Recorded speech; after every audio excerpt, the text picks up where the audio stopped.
திருச்சி மாநகராட்சி மாமன்ற கூட்டத்தில் பல்வேறு கோரிக்கைகளை முன்வைத்து திமுக கவுன்சிலர்கள் தீக்குளிக்க முயன்றதால் பெரும் பரபரப்பு ஏற்பட்டிருக்கிறது.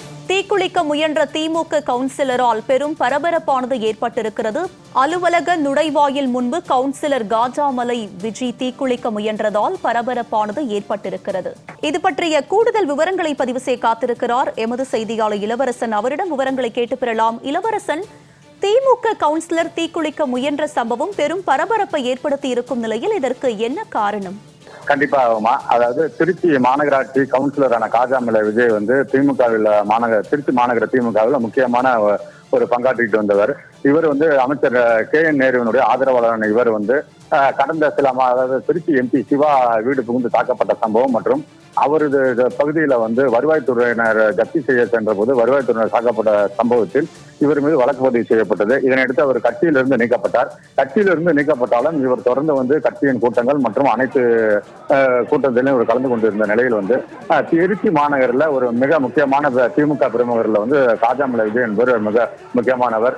எதிர்கட்சியாக இருந்த போதும் பல்வேறு காலகட்டத்திலும் வந்து கட்சிக்கு உறுதுணையாக இருந்த இவர் வந்து தற்பொழுது ஓரங்கட்டப்பட்டு வருகிறார் எனதான் குற்றச்சாட்டு. அதாவது திருச்சி மாநகராட்சி 60வது வார்டு காஜாமலை பகுதியில் வந்து இவருடைய பொதுமக்களுக்கு நிறைவேற்றப்பட்ட கோரிக்கை எது கொடுத்தும் வந்து திருச்சி மாநகராட்சி நிதி ஒதுக்கீடு செய்வதில்லை, அதிகாரிகள் தன்னுடைய பேச்சை கேட்பதில்லை என கூறி தற்பொழுது திருச்சி மாமன்ற கூட்டத்தில் நடைபெற்ற கூட்டத்தின் போது கண்ணீர் மல்க அவர் மைக்கில் பேசிவிட்டு தன்னுடைய ராஜினாமா கடிதத்தை மேயர் அன்பழகன் கொடுத்தார். இங்கு வந்து திருச்சி மாநகராட்சி என்பது 2 கோஷ்டியாக செயல்படுகிறது. அதாவது KN நேரு கோஷ்டி, அதே சமயத்தில் பள்ளிக்கல்வித்துறை அமைச்சர் அன்பில் மகேஷ் கோஷ்டி என 2 கோஷ்டியாக இருக்கும் நிலையில் வந்து இவர் நேருவின் தீவிர ஆதரவாளர் இருக்கும் நிலையில் இவருக்கு எவ்விதமான நிதி ஒதுக்கீடும் எந்த பணிகளும் இவருடைய வார்டில் நடைபெறவில்லை என்பதுதான் குற்றச்சாட்டு.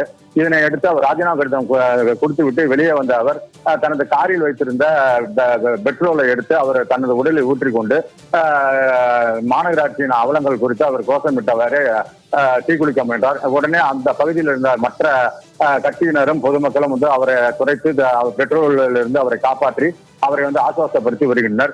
தொடர்ந்து வந்து இதனை செய்தி சேகரிக்க அந்த பகுதியில் வந்து பத்திரிகையாளர்கள் படம் எடுத்த போது அவர்களை அந்த பகுதியில் இருந்த திமுகவினர் எதற்காக படம் எடுக்கிறீர்கள் என்று அவர்கள் மிரட்டியதால் பத்திரிகையாளர்களுக்கும் திமுகவினுடைய தள்ளுமுறை ஏற்பட்டு பிரச்சனையானது. தொடர்ந்து வந்து அந்த பகுதியில் தற்போது பரபரப்பாக உள்ளது. அதாவது திருச்சி மாநகரில் திமுகவின் அடையாளங்களில் ஒருவராக காஜாமலை விஜய் என்பவர் இருந்தார். தற்பொழுது அவர் ஓரங்கட்டப்பட்டு இருப்பது அவரே கட்சியை பதவி, அதாவது திமுக கவுன்சிலரான அவர் திமுக சின்ன உதயசீரன் சின்னத்தில் வெற்றி பெற்ற அவர் தற்பொழுது வந்து தனது பதவியை ராஜினாமா செய்து விட்டு பெட்ரோல் ஊற்றி தன்னை தற்கொலை முயற்சியில் ஈடுபட்டுள்ள சம்பவம் பெரும் பரபரப்பை ஏற்படுத்தி உள்ளது.